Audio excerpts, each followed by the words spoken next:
दोस्तों, क्या कभी आपने सोचा है कि कुछ व्यक्ति बेहद बुद्धिमान वहीं कुछ व्यक्ति कम समझ रखने वाले क्यों होते हैं। वास्तव में ये विचारों का अंतर कहा जा सकता है। बुद्धिमान व्यक्ति के दिमाग में समस्याएं सुलझाने से संबंधित विचार अधिक आते हैं, वहीं दूसरी ओर कम समझ रखने वालों के दिमाग में शायद उतने विचार नहीं आ पाते। किंतु ये बहुत बड़ा सवाल है कि आखिर ये विचार आते कहाँ से हैं। जब हम किसी समस्या को सुलझाने की सोचते हैं, जैसे कि उदाहरण के लिए यदि आप इलेक्ट्रीशियन हैं और बिजली की वायरिंग में हुए किसी फॉल्ट को ढूंढ रहे हैं, कई घंटों से आप कोशिश कर रहे हैं किंतु खराबी कहाँ है आप पता नहीं कर पा रहे हैं। थक हार कर आप बैठ जाते हैं, सोचते हैं कि छोड़ो बाद में देखूंगा।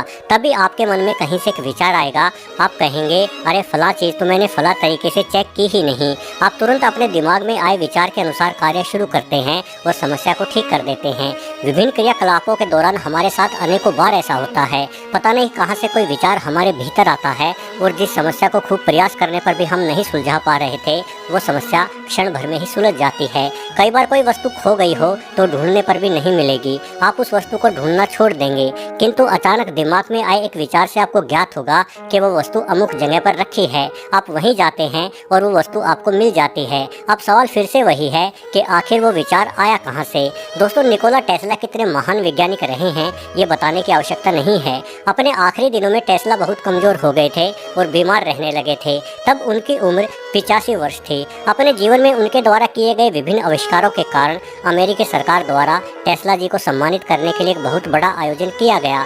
इस अवार्ड समारोह में 85 वर्ष के बूढ़े टेस्ला से पूछा गया कि आपने इतने आविष्कार और खोजें कैसे की। तो टेस्ला ने इस सवाल का बहुत ही अनोखा जवाब दिया। उन्होंने कहा कि उनके द्वारा किए गए सारे आविष्कारों की उपलब्धि उनकी नहीं बल्कि उनके मन में उठते विचारों की है। टेस्ला ने कहा कि मैं कोई बहुत बड़ा बुद्धिमान व्यक्ति नहीं हूँ, मुझे तो दूसरे लोगों की बातें भी ढंग से समझने में दिक्कतें आती हैं, किंतु मेरे मन में सदा ही विचारों का उफान रहा है। इसी उफान के कारण सारे आविष्कार हुए हैं और इन विचारों से बुद्धिमानी का कोई लेना देना नहीं है और ना ही दिमाग का। विचार दिमाग में आते जरूर हैं किंतु इन्हें पैदा दिमाग नहीं करता बल्कि ये कहीं ब्रह्मांड में पैदा होते हैं और इनसे आपकी समझ का कोई लेना देना नहीं है। निकोला टेस्ला के अनुसार वास्तव में मस्तिष्क को तो सिर्फ एक ही कार्य करने के लिए बनाया गया है और वो कार्य है शरीर को नियंत्रित करना। मस्तिष्क एक तरह का विद्युतीय आवेग उत्पन्न करता है जिनसे आपकी मांसपेशियां गति करती है। जब आप दौड़कर चलते हैं तो दिमाग हृदय में अधिक आवेश उत्पन्न करता है ताकि हृदय तेजी से धड़के और अधिक मात्रा में खून आपकी टांगों को मिल सके। जब कंप्यूटर पर कार्य करते हुए आपकी आंखें थक जाती हैं तो थोड़े पलों के लिए आप अपनी आंखें बंद कर लेते हैं क्योंकि मस्तिष्क आपकी पलकों को ऐसा करने के लिए संदेश भेजता है। रोटी का टुकड़ा मुंह में जाते ही आपके जबड़े कार्य करते हैं, उन्हें मस्तिष्क ही नियंत्रित कर रहा है। आप कसरत कर रहे हैं, शरीर गर्म हो गया तो मस्तिष्क पसीने की ग्रंथियों को पसीना निकालने के लिए निर्देशित करता है। वास्तव में यही तो कार्य है मस्तिष्क का, शरीर की क्रियाओं को नियंत्रित करना। इसके अलावा मस्तिष्क और कुछ नहीं करता। जब बात कल्पना की आती है, विचारों की आती है, तो ये सब हमारे मस्तिष्क में कहीं बाहर से आते हैं। हमारा मस्तिष्क इन्हें उत्पन्न नहीं करता और ना ही कभी कर सकता है। ये विचार तो ब्रह्मांडीय घटना है जिनके उद्गम स्थल को हम कभी नहीं ढूंढ पाएंगे। जब कोई महान संगीतकार एक बेहतर संगीत की रचना कर रहा होता है तो उसे विचार कहाँ से मिलता है। जब कोई लेखक दिल को छू लेने वाली कोई किताब लिखता है तो भला उसको वो विचार कहाँ से मिलता है। वास्तव में उन विचारों को उत्पन्न करने वाला दिमाग नहीं होता बल्कि ये विचार कहीं बाहर से आते हैं। इन विचारों से ही हम संगीत बना पाते हैं, किताबें लिख पाते हैं या आविष्कार कर सकते हैं। हम जानते हैं कि हमारा दिमाग सिर्फ वही सीखता है या वही करता है जो हम देखते और महसूस करते हैं। यदि आपने कभी हाथी को नहीं देखा या हाथी के बारे में नहीं सुना तो आप कभी भी हाथी को नहीं जान पाएंगे। आपको नहीं पता होगा कि हाथी कितना विशाल होता है या उसके पास सूंड जैसा कोई अंग भी होता है। तो भला संगीत कैसे आया, नृत्य कहाँ से आया, पहली बार इंसानों ने गाना कैसे शुरू किया। आज भी बड़े संगीतकार जब नए संगीत की रचना करते हैं तो वो भला ऐसा कैसे कर पाते हैं, क्योंकि उस संगीत को ना कभी उन्होंने पहले सुना था और ना ही उसके बारे में किसी किताब में पढ़ा था। तो संगीतकार का दिमाग बिना सुने या जाने कैसे नए संगीत को सीख गया। वास्तव में संगीत तो ब्रह्मांड में फैला एक विचार है जिससे हर कोई प्रभावित रहता है। यदि इसे कोई एक संगीतकार अपने दिमाग से रचता तो ये संगीत उसी व्यक्ति तक सीमित रहता, किंतु संगीत पूरे राष्ट्र की अवधारणा को बदलने की क्षमता रखता है। अनेकों ऐसे गीत हैं जो सिर्फ कानों को ही सुकून नहीं देंगे बल्कि आपके रोंगटे तक खड़े कर देंगे। मानो वो गीत आपके डीएनए से जुड़ा हो, आपके भीतर आपके खून में बह रहा हो। स्वर्गीय लता मंगेशकर जी का गाया गाना "ऐ मेरे वतन के लोगों जरा आंख में भर लो पानी" अचानक ही आपके भीतर देशभक्ति का जज्बा पैदा कर देता है। वही तेज आवाज़ में बजते ढोल की आवाज़ से खुद ब खुद आपके पैरों में थिरकन शुरू हो जाएगी। वस्तुतः संगीत हर किसी को प्रभावित करता है, हर कोई इससे जुड़ाव महसूस करता है, क्योंकि संगीत उसी ब्रह्मांड की उपज है जिस ब्रह्मांड की उपज हम सब हैं। जब आप फिल्म देखते हैं तो आप सिर्फ बैकग्राउंड म्यूजिक सुनकर ही जान जाते हैं कि अब कुछ बुरा होने वाला है। भले ही आप किसी ऐसे व्यक्ति को कहीं से ढूंढ लाए जो ना कभी संगीत सुनता है और ना ही फिल्में देखता है, किंतु वह व्यक्ति भी आंखें बंद करके फिल्म के बैकग्राउंड म्यूजिक को सुनते ही जान जाएगा कि अब कोई खुशी का दृश्य है और अब सस्पेंस चल रहा है। दोस्तों, आपने विशाल पक्षियों के झुंड को आसमान में उड़ते हुए देखा होगा। आपने देखा होगा कि सभी पक्षी एक दिशा में उड़ते रहते हैं, लेकिन अचानक वो किसी दूसरी दिशा में मुड़ जाते हैं। सभी के सभी एक साथ मुड़ते हैं। वो एक दूसरे को मुड़ते हुए देखकर नहीं मुड़ते।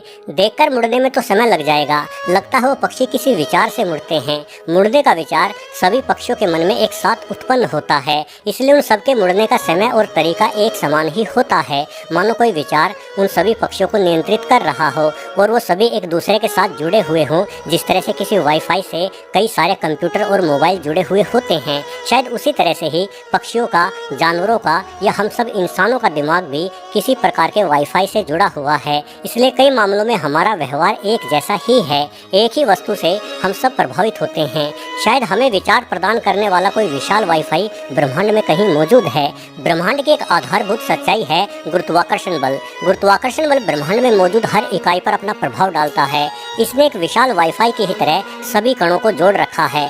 चंद्रमा के गुरुत्वाकर्षण बल से पृथ्वी के महासागरों में ज्वार भाटा भी आता है। सिर्फ इतना ही नहीं, बल्कि चंद्रमा महिलाओं को होने वाले मासिक धर्म तक को प्रभावित करता है। पूर्णिमा की रातों को मासिक धर्म होने वाली महिलाओं में रक्तस्राव कहीं अधिक होता है, वहीं अमावस्या की रातों में ये कम होता है। शायद ऐसा इसलिए होता है क्योंकि पृथ्वी पर मौजूद महासागरों की ही तरह हमारे शरीर का भी अधिकतर हिस्सा पानी से ही निर्मित है। किंतु कुछ वैज्ञानिकों का मानना है कि पूर्णिमा और अमावस्या हमारे मन में उठते विचारों तक को प्रभावित करते हैं। वहीं ज्योतिष शास्त्र के अनुसार न सिर्फ चंद्रमा बल्कि मंगल, शुक्र, शनि या बृहस्पति समेत सभी ग्रह हमारे जीवन में घटित होने वाली घटनाओं पर असर डालते हैं। यदि ऐसा होता है तो शायद इसकी वजह भी इन ग्रहों का गुरुत्वाकर्षण बल ही है। हमारा शरीर भी कणों से निर्मित है और गुरुत्वाकर्षण बल सभी कणों को प्रभावित करता है, यहाँ तक कि प्रकाश के कणों को भी। और जिस प्रकार से गुरुत्वाकर्षण बल ब्रह्मांड के प्रत्येक कण को प्रभावित करता है, ठीक उसी प्रकार से सुदूर अंतरिक्ष में कहीं विचार उठ रहे हैं जो हम सभी के मस्तिष्क को प्रभावित कर रहे हैं। निकोला टेस्ला कहते थे कि वो हर रात नए विचारों की उम्मीद लिए ही बिस्तर पर जाते और सो जाते। सोते समय अपने साथ टेबल पर एक पेन और डायरी रखते थे और रात को सोती अवस्था में उनके मस्तिष्क में सपनों के रूप में विचारों का आगमन शुरू होता था। टेस्ला के अनुसार मैं सोता रहता और ब्रह्मांड मुझे सिखाता रहता। फिर मेरी आंखें खुलती और मैं उन तमाम विचारों को डायरी में लिख देता जो विचार ब्रह्मांड ने मुझे सौंपे थे, और सुबह उन्हीं विचारों के साथ मैं अपनी प्रयोगशाला में जाता, निर्देशों का पालन करता तो एक नया आविष्कार हो जाता। इसी तरह से मैंने रेडियो बनाया, अल्टरनेटिंग करंट का आविष्कार किया। कई बार तो मैं डायरी में कुछ लिखता भी नहीं था, किंतु फिर भी सुबह मुझे डायरी का पेज भरा हुआ मिलता। पता नहीं उसे मैं नींद में लिखता था या विचार खुद ही अक्षर की शक्ल ले लेते थे। दोस्तों, आपने अक्सर सुना होगा कि आर्टिफिशियल इंटेलिजेंस भविष्य में इंसानों को चुनौती देने लगेगी। जिस तरह से हमारे कंप्यूटर और रोबोट दिनों दिन बेहतर हो रहे हैं, तो एक दिन कंप्यूटर की बुद्धिमानी इंसानों के खिलाफ ही खड़ी हो जाएगी। किंतु निकोला टेस्ला मानते थे कि ऐसा कभी नहीं होगा। वास्तव में कंप्यूटर या सीपीयू उसी तरह से कार्य करता है जिस तरह से हमारा दिमाग कार्य करता है, बल्कि कई मामलों में तो सीपीयू हमारे दिमाग से भी अधिक तेज है। मुश्किल से मुश्किल गणितीय समस्याओं को कंप्यूटर पल भर में ही सुलझा देता है। जिस तरह से हमारा दिमाग हमारे शरीर को नियंत्रित करता है, उसी प्रकार से सीपीयू पूरे कंप्यूटर को नियंत्रित करता है। भिन्नता केवल विचारों की है। हमारा रचयिता ब्रह्मांड है और कंप्यूटर के रचयिता हम। हमें ब्रह्मांड से विचार मिलते हैं और कंप्यूटर को हमसे। इसलिए यदि हम यानी कंप्यूटर के रचयिता ब्रह्मांड से अधिक शक्तिशाली हो जाए तो ही कंप्यूटर हमसे अधिक शक्तिशाली हो सकता है, किंतु ना कभी हम ब्रह्मांड से शक्तिशाली होंगे और ना ही कंप्यूटर हमसे। रची गई वस्तु कभी रचयिता पर हावी नहीं हो सकती। वीडियो देखने के लिए आपका बहुत बहुत धन्यवाद।